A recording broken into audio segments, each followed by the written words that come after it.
Hello my dear students, இந்த வீடியோவில் CPSE Grade 10 Maths Chapter 1ல Exercise 1.2ல இருக்க example problem தான் இந்த root 2 is irrational. இந்த ப்ரூவிங் ப்ராப்ளம்க்கு எல்லாமே நம்ம கான்ட்ரடிக்ஷன் ரூல் மூலமாக தான் நம்ம எடுத்துகிட்ருக்கோம். ஸோ ஆஸ் பர் கான்ட்ரடிக்ஷன் லா நம்ம என்ன அசியூம் பண்ணிக்கணும், ஆப்போசிட்டாக அசியூம் பண்ணிக்கணும். இரேஷனல்னா அதுக்கு நம்ம ரேஷ்னல் அப்படின்னு சொல்லிட்டு அந்த இதை வச்சு நம்ம ப்ரூவ் பண்ண போகிறோம். So let us assume that root 2 is rational numbers அப்படின்ட்டு. நெக்ஸ்ட் ஸ்டெப் என்ன பண்ணணும், ஃபஸ்ட்டு கான்ட்ரடிக்ஷன் முடிச்சாச்சு. இப்போ வந்து ரேஷ்னல் நம்பர்ஸ்க்கு நம்ம ஈக்குவேட் பண்ணணும். Root 2 equal to a by b. ரேஷ்னல்னா என்னது, a comma b are integers, அதாவது both positive and negative.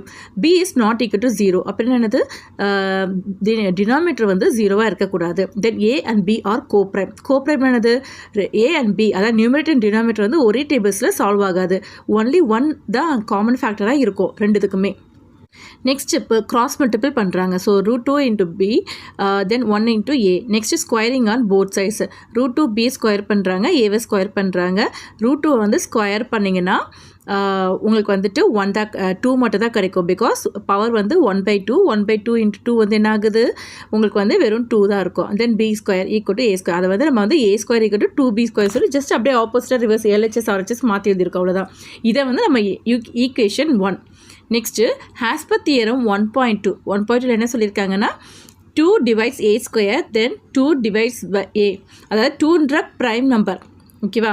So ஒரு ப்ரைம் நம்பர் வந்து ஏ ஸ்கொயர் டிவைட் பண்ணால் கண்டிப்பாக அந்த ப்ரைம் நம்பர் ஏவையும் டிவைட் பண்ணணும். ஆர்எல்ஸ் இப்படி கூட எழுதிக்கலாம். நம்ம மோஸ்ட்லி காமனாக கீழே இருக்க ஸ்டேட்மெண்ட் தான் எழுதிருப்போம். Or else write a square is divisible by 2னா கண்டிப்பாக a is also divisible by 2. அதான் சொல்லியிருக்கேன்.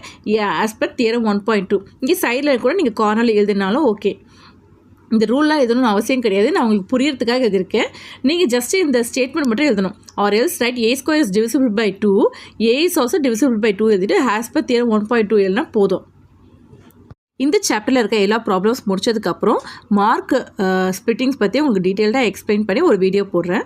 இப்போது அனதர் அசம்ஷன். நெக்ஸ்ட்டு ஆல்ரெடி ஒரு அசம்ஷன் பண்ணி ஒரு ஈக்குவேஷன் கொண்டு வந்திருக்காங்க. இப்போ இன்னொரு அசம்ஷன் பண்ணுறாங்க. ஏ ஈக்குவல் டு 2c.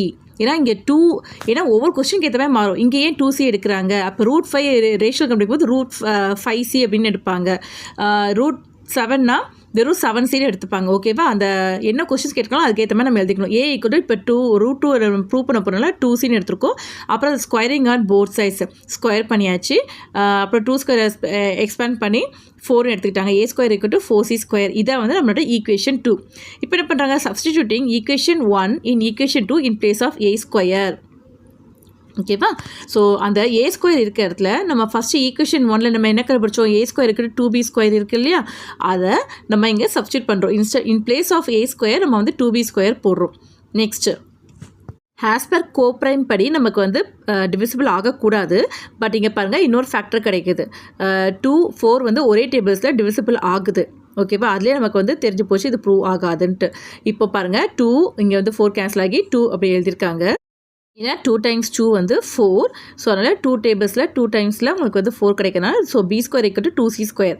அதை நம்ம வந்து தியரம் 1.2க்கு ஏற்ற மாதிரி நம்ம பி ஸ்கொயர் பை 2 எழுதியிருக்கோம். ஏன்னா ஆல்ரெடி இங்கே a square is divisible by 2, a is also divisible by 2. Next b square by 2 வந்துட்டு இப்போ நம்ம தியரம் 1.2 படி எப்படி எழுதிரும், 2 டிவைட்ஸ் பி ஸ்கொயர், அதாவது பி ஸ்கொயர் வந்து 2 வந்து டிவைட் பண்ணோம். அப்போது 2 ஆல்சோ டிவைட்ஸ் பி இப்படி எழுதலாம். அப்படி இல்லைன்னா b square is divisible by 2, then b is also divisible by 2. So இந்த ஸ்டேட்மெண்ட் வந்து ரொம்ப முக்கியம். அதுக்கப்புறம் இந்த தியரம் 1.2ஓட ஸ்டேட்மெண்ட் முடிச்சதுக்கு அப்புறம் லாஸ்ட்டாக இப்போ நம்ம எழுத போகிற ஸ்டேட்மெண்ட்டு ரொம்ப இம்பார்ட்டண்ட்டான ஸ்டேட்மெண்ட். ஓகேவா? இந்த ஸ்டேட்மெண்ட் தான் அந்த ப்ராப்ளமுக்கே உயிர் கொடுக்கும். Thus a, b has more than one factor. ஏன்னா 1 தவிர 2ன்ற எக்ஸ்ட்ரா ஒரு ஃபேக்டரும் இருக்குது. ஸோ 2ஆல் டிவிசிபிள் ஆகுது இல்லையா, அப்போது and hence it is not coprime. ஏன்னா கோப்ரைம்னா என்ன கண்டிஷன், ஒன்லி 1 மட்டும் தான் உங்களுக்கு ஃபேக்டர் ஆக்கணும். அதை தவிர இங்கே 2ன்ற இன்னொரு ஃபேக்டரும் காமன் ஃபேக்டர்ஸ் இருக்குது. ஸோ அப்போ இது வந்து நாட் எ கோப்ரைம் அப்படின்றாங்க. And thus it's contradicts our assumption. என்ன சொல்ல வராங்கன்னா, ரூட் 2 இஸ் நம்ம ரேஷனல் எடுத்தது ரொம்ப தப்பு. ஹென்ஸ் ரூட் 2 இஸ் இரேஷ்னல் தான், நாட் எ ரேஷ்னல் அப்படின்னு சொல்லிட்டு நம்ம இங்கே ப்ரூவ் பண்ணி காமிக்கிறோம் இந்த சம்ஸில். ஸோ ஃபைனலாக ஹென்ஸ் ப்ரூவ்டு அப்படின்னு சொல்லி முடிச்சிடும். another important information என்னன்னா steps to follow. ஸோ இந்த ஸ்டெப்ஸ்லாம் மறக்காமல் எழுதுங்க. கான்ட்ரடிக்ஷன், அதுக்கப்புறம் இரேஷனல் வந்து ரேஷனல் கன்வெர்ட் பண்ணுறது, cross multiplication, squaring on both sides, then theorem 1.2 explain பண்ணுறது, then another assumption, squaring on both sides, substitution, again by theorem 1.2 final conclusion statement. So இதே ஸ்டெப்பை தான் வந்துட்டு ரூட் 3, ரூட் 5, ரூட் 7க்கும் நம்ம கண்டுபிடிக்கணும். தேங்க்யூ ஸோ மச் ஃபார் வாட்சிங்.